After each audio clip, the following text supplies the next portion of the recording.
شیخ صالح المغاسمی ہیں، وہ کہتے ہیں کہ ان کا آپریشن ہوا، ہارٹ سرجری ہوئی، اور ان کے نا ہارٹ بلاکیج تھے، بہت ساری آرٹریز بلاک تھیں اور سٹنٹس ڈلے ہوئے تھے، تو بہت ایشوز تھا ان کے اس میں. تو وہ کہتے ہیں کہ it was a lengthy operation. کہتے ہیں کہ میں بڑا پریشان تھا، ڈاکٹرز نے میرا آپریشن کیا، سکسیسفل ہو گیا الحمدللہ، ٹانگیں لگا دیے، میں اٹھا تو آئی واز ریلیکسڈ. لیکن کچھ دیر بعد ڈاکٹرز دوبارہ آنے شروع ہو گئے، اور جو ساتھ مشینز تھیں ان میں نا پی پی پی کچھ ہونے شروع ہو گیا، اور ایک ڈاکٹر آ رہا، دوسرا، تیسرا، چوتھا. یہ عرب کے بہت بڑے داعی ہیں، شیخ صالح المغاسمی ابھی بھی زندہ ہیں رحمہ اللہ. تو ڈاکٹرز آئے اور وہ کہتے ہیں کہ میں اب تو بہت پریشان ہو گیا کہ اب کیا ہو رہا ہے. تو انہوں نے ان کی شکل پہ نا پریشانی دیکھی، میں مزید پریشان ہو گیا. تو انہوں نے کہا کہ آپ کے جو بلاکیج تھے نا وہ سم تھنگ ہیپن کہ بہت زیادہ نا بلاک ہو گیا، and we have to reoperate you again, تو ہمیں دوبارہ کھول کے سرجری کرنی پڑے گی. کہتے ہیں کہ پہلے سرجری میں تو I was a but relax, لیکن اس دفعہ میں بہت پریشان ہو گیا. تو وہ لوگ جب گئے اپنی اکوپمنٹس لینے کے لیے اور اپنے چیزیں لینے کے لیے، کہتے ہیں آئی واز ریئلی ورڈ. کہتے ہیں کہ میرے ساتھ ایک نا آئی تھنک لیبنانی نرس کھڑی ہوئی تھی، وہ مجھے کہتی ہے کہ یا صالح صلی علی محمد، اے صالح اللہ کے نبی پہ درود پڑھو. اور کہتے ہیں کہ میں اللہ کے نبی پہ درود پڑھنا شروع ہو گیا اس یقین کے ساتھ کہ اللہ کے نبی نے فرمایا کہ اگر تم اس پہ درود پڑھو گے تمہاری ساری پریشانیاں ختم ہو جائیں گی، تمہاری ساری مشکلات کا حل نکل آئے گا.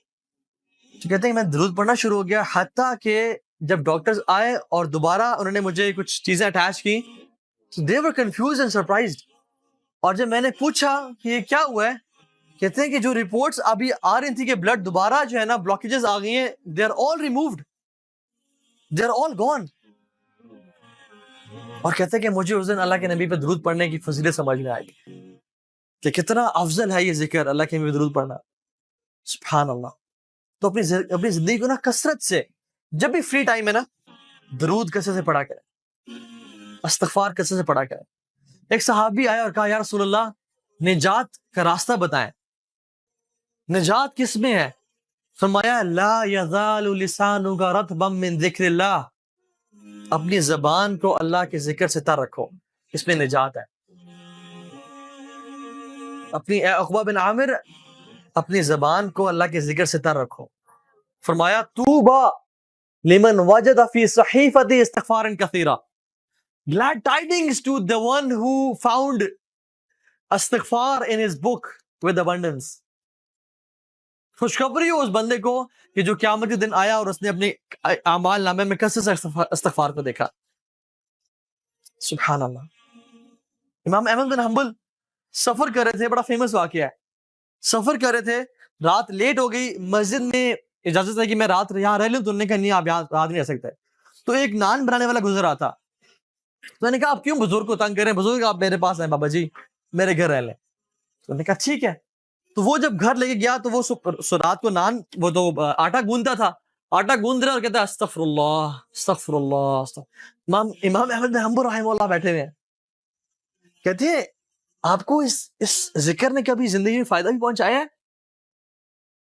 تو انہوں نے کہا آپ کو میں کیا بتاؤں. وہ اپنے پوچھ لیا، پہلے میں غریب تھا، فقیر تھا، جب سے میں ذکر یہ کرنا شروع ہوا ہوں مال اتنا ہے کہ سنبھالا نہیں جاتا مجھ سے، اور ہر دعا میری اللہ رب العالمین نے قبول کی ہے، بس ایک دعا جو رہ گئی ہے. کہتے ہیں وہ کیا؟ کہتے ہیں سنا ہے کہ امام احمد بن حنبل بڑے امام ہیں، ان سے ملاقات کا شوق ہے، وہ آج تک قبول نہیں ہوئی. امام احمد بن حنبل کہتے ہیں کہ وقد جررت الیک جرا، ایسے لگتا ہے کہ مجھے آپ کے پاس گھسیٹ کے لایا گیا ہے آپ سے ملاقات کروانے کے لیے. میں ہوں امام احمد بن حنبل. یہ ہے توبہ استغفار کے فائدے، یہ ہے توبہ استغفار.